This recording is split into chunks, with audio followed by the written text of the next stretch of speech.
Јас имам и инсайдерски информации дека во тој период на ДВ Бајер 20.000 бугарска чизма чекаше да влезе во Македонија. Имаше сериозна кавга внатре во политичкиот врв, дали да се дозволи да влезат. Борис Трајковски беше против. Љупчо Георгиевски бараше да влезат. Според моите информации е оставено воениот врв да одлучи. Тезата на Борис Трајковски беше дека ако влезе бугарска чизма, тие нема да излезат. Нормално воениот врв одлучи да не влезе. Тогаш имавме лепредоство во рамки на самата влада. Бучковски водеше една политика, на Бошковски друга политика. Врховниот командант подпишуваше наредби кои што не ги почитуваа ни едниот ни другиот.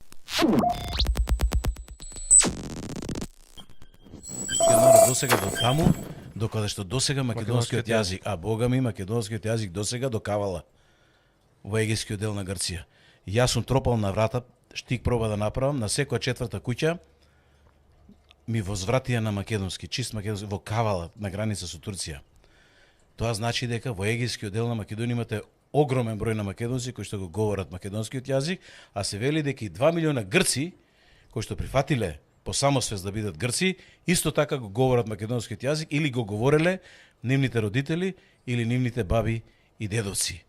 Од тука за овие богарофили во ВМРО ДПМН, во врвот на ВМРО ДПМН, македонскиот јазик е најголемиот виновник зошто македонскиот народ се уште ја држи, нели, државноста во Македонија. И тоа е тој идентитетски столб кој што е напаѓан по сите основи, и тоа е, значи, агресијата на Бугарија и на Софија, кој што треба да го заврши оној нечистиот валканиот дел од работата, да едноставно го поништи македонскиот јазик како автохтон, изворен, автентичен, кој што се кодифицирал низ вековите, кој што се создавал.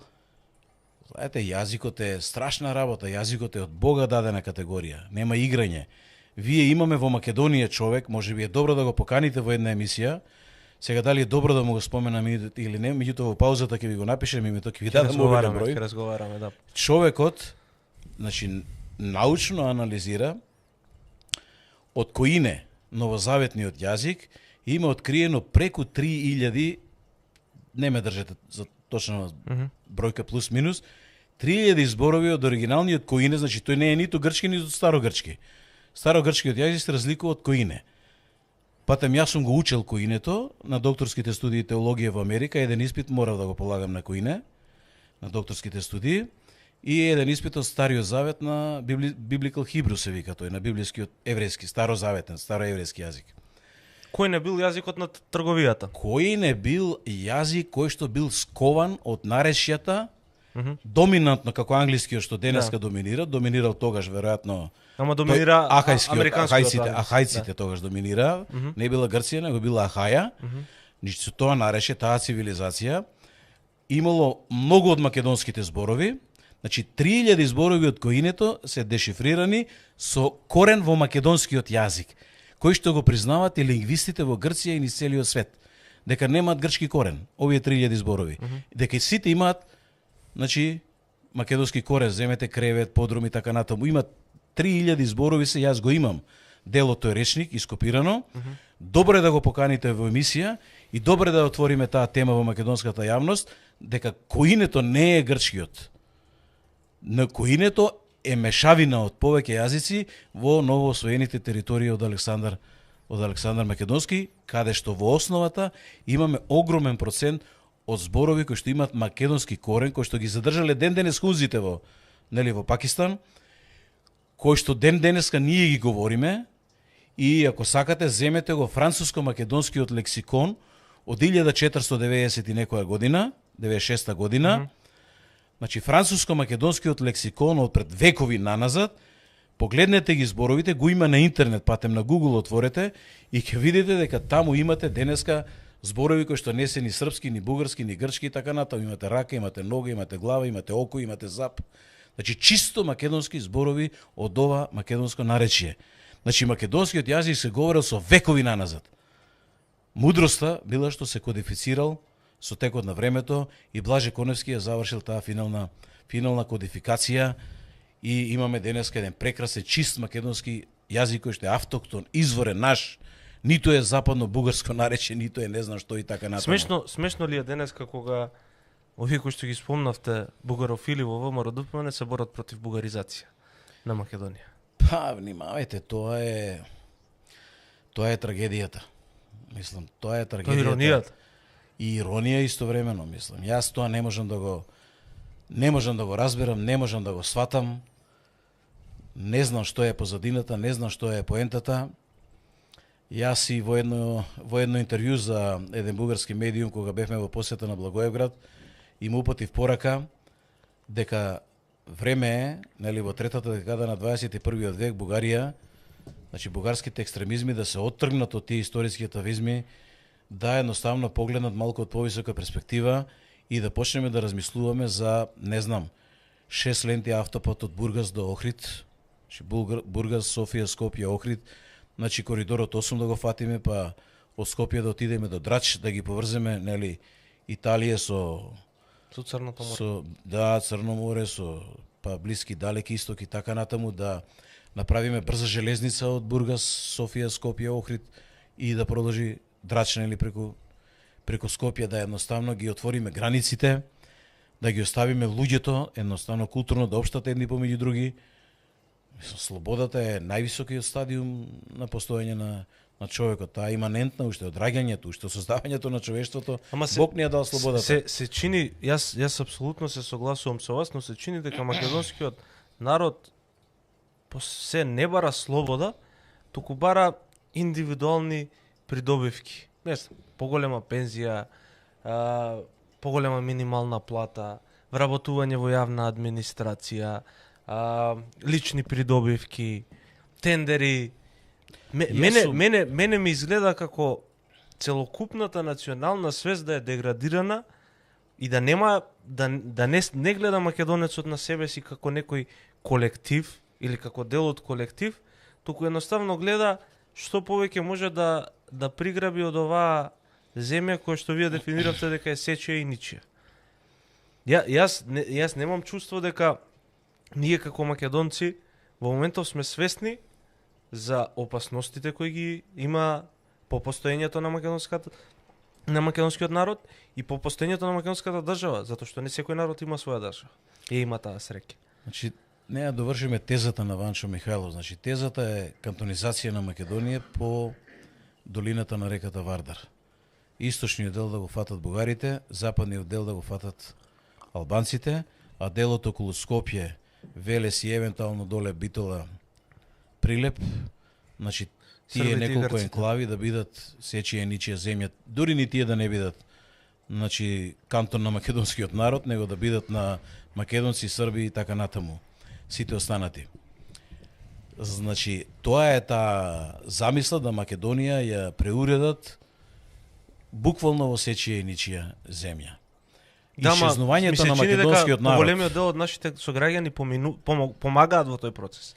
Апсолутно помагаат со погрешни избори 30 години. Значи, ние имаме сериозна фалинка, јас не знам зошто се последни се сеќаваме да преземеме одреден чекор. Последни. Буквално последни. Тоа беше и во илинденскиот период. Имаше тези дека било прерано востанието, а 5 века сме биле под робство.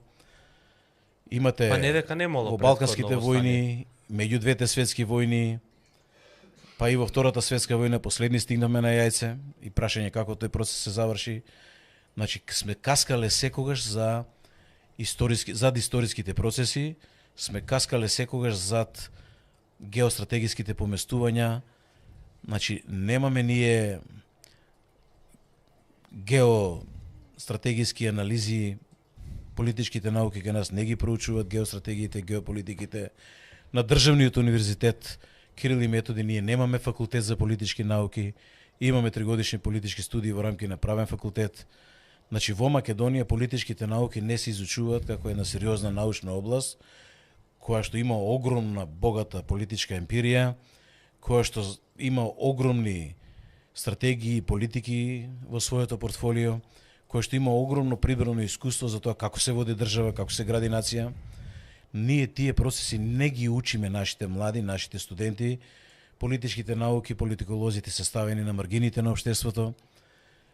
А мислам дека политичката наука во светски рамки израсна во една страхотна наука, која што дава одговор на многу општествени процеси, значи одговор како да го изградите политичкиот систем, како да ги управувате политичките процеси, како да ги менажирате односите во едно општество, како да водите држава и така натаму. Значи, сега јас малку отидов на страна како професор на политички науки. Јас сум воодушевен од длабочината на знаењето кое е произведено во последниве 50 на години во областа на политичките науки. Колку нови политички теории се извадени, колку нови закономерности во политичките односи и така натаму. Значи, ние мора да ги проучуваме тие работи. Интересно ова да го разговараме, само морам да ве вратам уште малце дома. Сега, на почетокот, кога почнавме емисијата, прашавме што се случи на изборите. Ако добро ве разбрав, вашата логика одеше по тоа дека народот сакаше силно да го казни СДСМ и сметаше дека силно казнување на СДСМ и дуи по автоматизам значи гласање за ВМРО-ДПМ, не? И веројатно таа беше логиката. Но јас ќе ве вратам, мислам дека беше една изјава ваша некаде 2017-18, кога се менуваше името. Мислам дека се уште ја немавте формирана вашата политичка партија. Изјавивте дека ВМРО-ДПМ е последниот столб на македонизмот во Македонија, односно дека таа партија во тој момент е единствениот начин македонецот да се одбрани од бугаризација, промена на име и така натаму, реално тогаш кога и двојазичноста се носеше. Значи вашата забелешка беше дека ВМРО-ДПМ како политички субјект не смее да падне.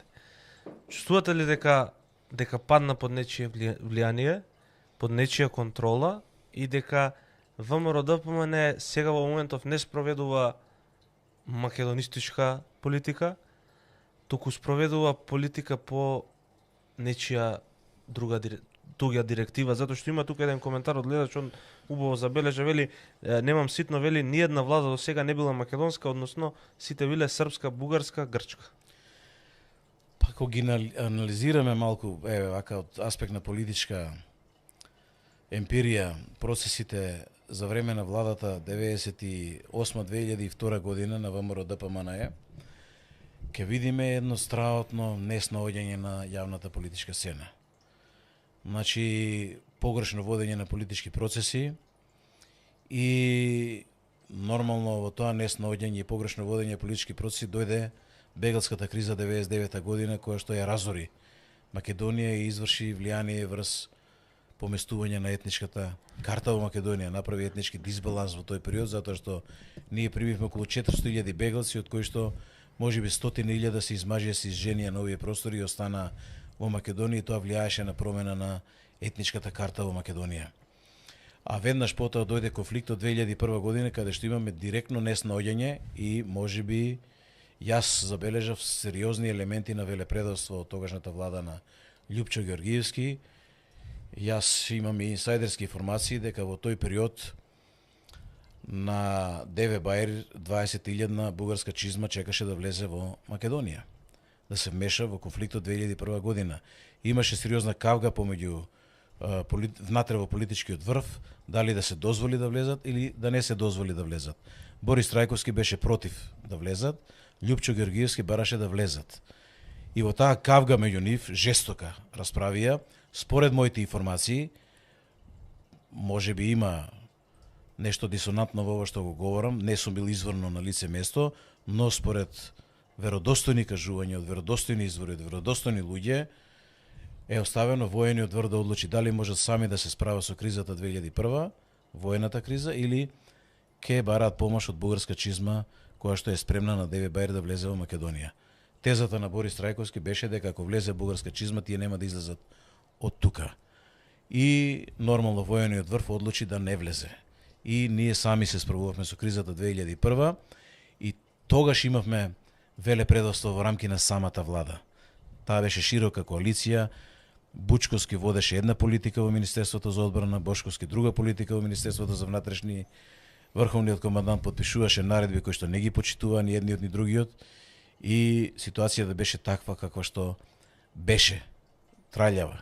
Подеми падови и на крај тоа внатрешно македонско несогласување мораше да се породи со Охридскиот ранковен договор, затоа што веќе насекаде имаше општонародно албанско востание се повеќе албанскиот народ се приклучуваше кон идејата на Дуи и така натаму, значи ќе станеше една сериозна воена конфликтна ситуација. Граѓанска војна.